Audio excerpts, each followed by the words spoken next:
जज्बात है अगले 15 साल से उनके पीछे लड़ रहे हैं और आइंदा भी लड़ेंगे, आखिरी सांस तक लड़ेंगे। ये हमारी है, शरीयत की है, इसकी रखवाली हमें करनी है, इनकी देखभाल हमें करनी है। तो लिहाजा इसमें सरकार की दखल अंदाज़ी या मुसलमानों पर जुल्म है, ज़्यादती है और मुसलमानों को बेजा परेशान करना है और मुसलमानों से उनका हक छीनने का काम सरकार कर रही है। कहते हैं उन्हें बढ़िया से पढ़ना चाहिए, उनके भाषणों में कौम का जो दर्द है वो सुनना चाहिए। मैं हमेशा से कहता हूँ कि वो राजनीतिक लड़ाई नहीं है। अस्सलाम वालेकुम दोस्तों, मैं इस समय मौजूद हूँ सीमांचल के बहादुरगंज इलाके में और यहाँ पर जो वक्फ तरमीमी एहतजाजी इजलास का इनेकाद किया गया है कुल हिंद मजलिस इत्तेहादुल मुस्लिमीन के बैनर तले, और यहाँ पर बैरिस्टर असदुद्दीन ओवैसी जो MIM चीफ हैं हैदराबाद से आ चुके हैं, स्टेज पर बैठे हुए हैं। लेकिन उनकी मोहब्बत में मैं एक चीज़ दिखाना चाहूँगा कि यहाँ पे जो लोग मौजूद हुए हैं, ज़रा देखिए कि ऊपर चढ़ कर के असदुद्दीन ओवैसी साहब की एक झलक पाने के लिए ऊपर लटक रहे हैं। तकरीबन 1 से 1.5 घंटे तक मैं इन चीज़ों को देख रहा हूँ, लोगों की मोहब्बत है उनसे। और यहाँ बहादुरगंज के कॉलेज मैदान में ये एहतजाजी इजलास। कहाँ से आए हैं चाचा? आप कहाँ से आए हैं? कन्यावाड़ी से। कन्हैयाबाड़ी से। ओवैसी साहब को देखने आए हैं। वक्फ तरमीमी एक्ट के खिलाफ जो आज ये एहतजाजी इजलास किया गया है जी, क्या बोलना चाहेंगे इस पर आप? काला कानून वापसी लेना चाहिए उनको। अच्छा जी, बिहार विधानसभा चुनाव भी है 2025 में ही जी, क्या देखते हैं इस बार? क्योंकि पिछली बार यहाँ से काफ़ी MIM को मजबूती मिली थी और कहा यह जा रहा है कि 2020 के मुकाबले में 2025 और मजबूत होगा। लगता है ऐसा हो पाएगा? बिल्कुल हो पाएगी। हाँ, बिल्कुल MIM को मजबूत करना है। क्योंकि आप लोगों ने पहले भी तो जिताया था, वो कहीं और जाके बैठ गए। वो गद्दार थे, उनका नेस नाबूद उनका खत्म हो जाना है। उनका कोई वजूद नहीं था। असदुद्दीन ओवैसी साहब के टिकट में लड़े, वो उनका वजूद आया, इनके वजह से पार्लियामेंट में गए, विधानसभा में गए, उसके वजूद अब खत्म हो जाएंगे। अच्छी बात 2025 में उनका वजूद खत्म।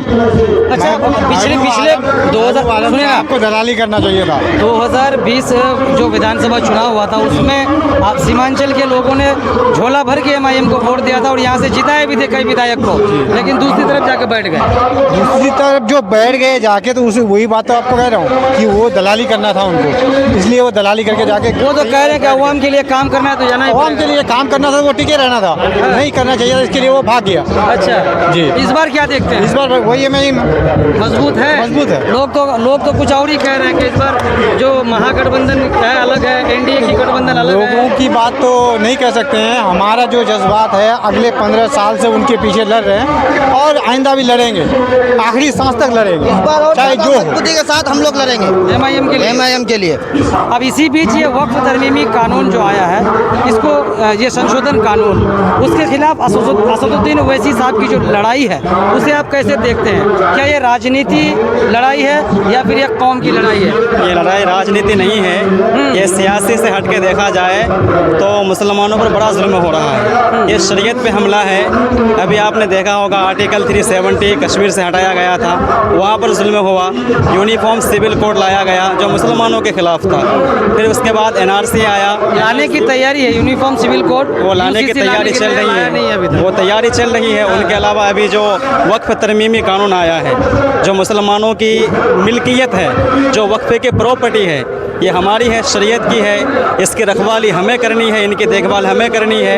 तो लिहाजा इसमें सरकार की दखल अंदाज़ी या मुसलमानों पर जुल्म है, ज़्यादती है और मुसलमानों को बेजा परेशान करना है और मुसलमानों से उनका हक छीनने का काम सरकार कर रही है। आज पार्लियामेंट से लेकर ज़मीन तक जो वो लड़ते हैं, लेकिन कुछ लोगों का कहना है कि वो राजनीति रोटी सेकने के लिए ऐसा करते हैं और असल में काम BJP के लिए करते हैं। नहीं, ऐसा बिल्कुल नहीं है। जो लोग ये कहते हैं उन्हें बढ़िया से पढ़ना चाहिए, उनके भाषणों में कौम का जो दर्द है वो सुनना चाहिए। मैं हमेशा से कहता हूँ कि वो राजनीतिक लड़ाई नहीं है, वो हमेशा दबे कुचले लोगों की बात करते हैं, छोटे लोगों की बात करते हैं, इनका हक। और रही बात BJP की बी टीम, तो दुनिया खुद देख रही है।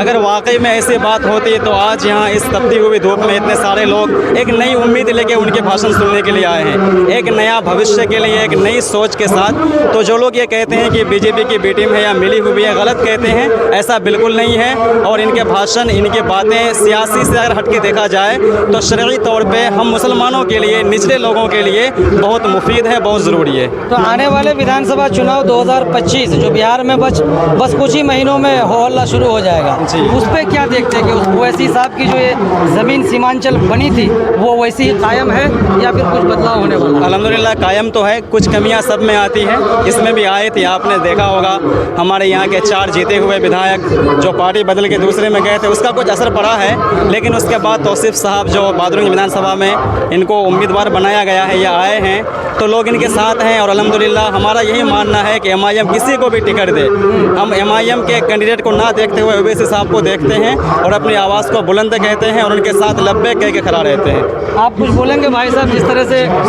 देखा था कि पिछली बार भी MIM काफ़ी मजबूती के साथ चुनाव लड़ी थी, लेकिन इस बार भी होगी इंशाल्लाह, इस बार भी होगी जी, लड़ेगी इस बार भी। इस बार भी क्या देखते हैं आगे? इस बार जीत होगी। पूर्व MLA तौसीफ आलम साहब हैं, देख सकते हैं कितने बार जीत चुके हैं। तो ये बहादुरगंज कॉलेज मैदान में जो आज असदुद्दीन ओवैसी साहब यहाँ पे आए हुए हैं और मजलिस-ए-इत्तेहादुल मुस्लिमीन के बैनर तले वक्फ तरमीमी एहतजाजी इजलास का इनेकाद किया गया है। तो वहीं पे से मैं कुछ लोगों से बात कर रहा था, आपने बातों को सुना और क्या इस पर आप कहना चाहेंगे? ज़रूर अपनी राय इस पर दें और वीडियो को आगे भी शेयर करें ताकि और लोगों तक पहुँचे। शुक्रिया।